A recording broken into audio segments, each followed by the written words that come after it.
మనసున కొలువై మమతల నెలవై వెలసిన దేవిది ఏ రూపం,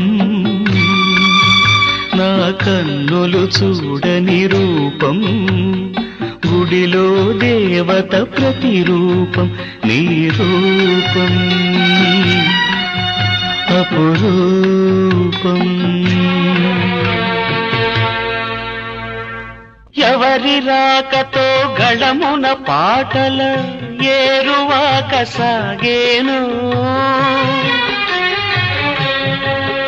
ఆ వసంత మాసపు కుల గోత్రాలను ఎలకోయిల అడిగేనా, ఎవరి పిలుపుతో పులకరించి పురివిప్పి తనువు ఊగేనో, ఆ తొలకరి మేఘపు గుణగణాలకై నెమలి బెదుకులాడేనా, నా కన్నులు చూడని రూపం, గుడిలో దేవత ప్రతిరూపం, నీ రూపం అపురూపం.